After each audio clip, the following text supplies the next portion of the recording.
नमस्कार दोस्तों, राधे राधे, जय जय श्री कृष्णा। दोस्तों, स्त्री की कुंडली में कुछ ऐसे योग होते हैं जो बिल्कुल नहीं होना चाहिए। दोस्तों, सबसे पहले मैं बता देता हूँ कि कुंडली के अंदर 12 भाव होते हैं। पहला, दूसरा, तीसरा, चौथा, पाँचवा, छठा, सातवां, आठवां, 9वां, 10वां, 11वां, 12वां, इस तरह से 12 भाव होते हैं। और आज हमने मेष लगन की कुंडली ली है।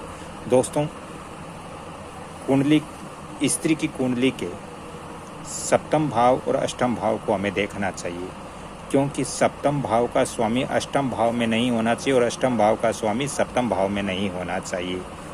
दोस्तों, सप्तम भाव में जैसे यहाँ 7वीं राशि है, तो 7वीं राशि का ग्रह कौन सा होता है? शुक्र ग्रह होता है। और 8वीं राशि का कौन सा ग्रह होता है? 8वीं राशि का मंगल ग्रह होता है।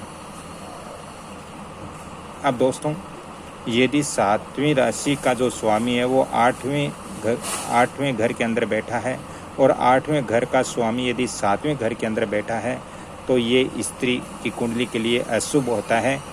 इसे विधवा योग भी कहते हैं। इस तरह से हमें ध्यान देना चाहिए कि 7वें घर का स्वामी 8वें घर में नहीं होना चाहिए, 8वें घर का स्वामी 7वें घर में नहीं होना चाहिए। Topics number 2। दोस्तों, स्त्री की कुंडली में कभी भी लगन या सप्तम भाव के अंदर पाप ग्रह नहीं होने चाहिए। पाप ग्रह कौन कौन से होते हैं वो मैं आपको बता देता हूँ। पाप ग्रह जैसे मंगल, सूर्य, राहु, केतु, शनि, ये सभी पाप ग्रह की श्रेणी में ही आते हैं। तो लगन हमारा ये होता है, फर्स्ट भाव होता है, वो लगन होता है। लगन और सप्तम भाव के अंदर कभी भी दोनों के अंदर पाप ग्रह नहीं होने चाहिए।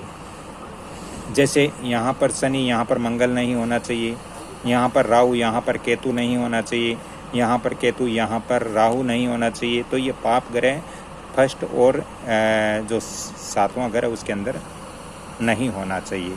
अन्यथा ये स्त्री कुंडली के लिए अच्छा नहीं होता है। ये शादी के बाद पति को प्रॉब्लम होती है।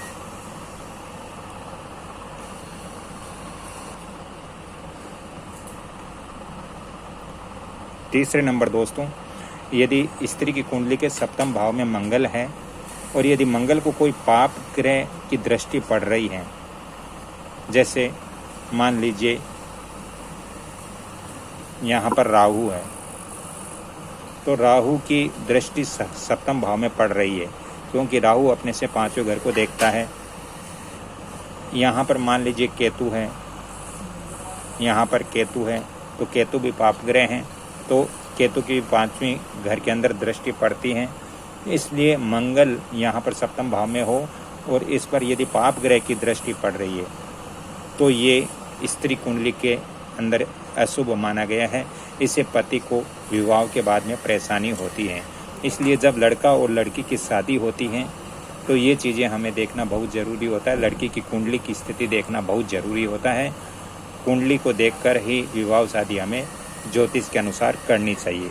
दोस्तों, ज्योतिष के अंदर बहुत सारे रहस्यमय चीज़ें होती है जो हम अगर जान लेते हैं तो इसका बेनिफिट भी हमें आगे प्राप्त होता है।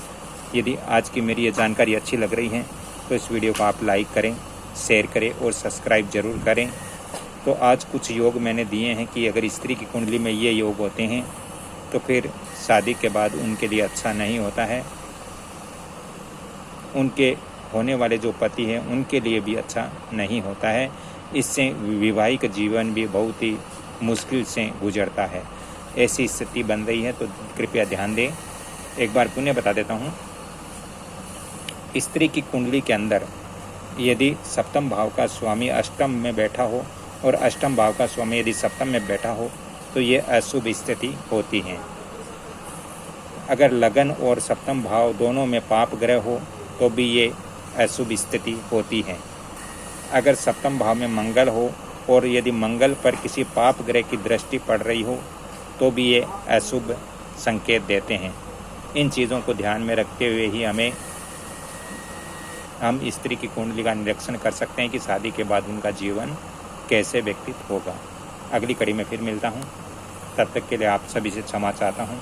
यदि ज़्यादा ही आवश्यकता हो ज्योतिष वास्तु संबंधित परामर्श की, तो आप फ़ोन नंबर भी नोट कर सकते हो 7902 17188402।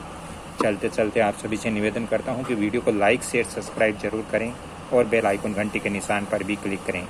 अगली कड़ी में फिर मिलता हूं, तब तक के लिए आपसे क्षमा चाहता हूं। जय श्री कृष्ण।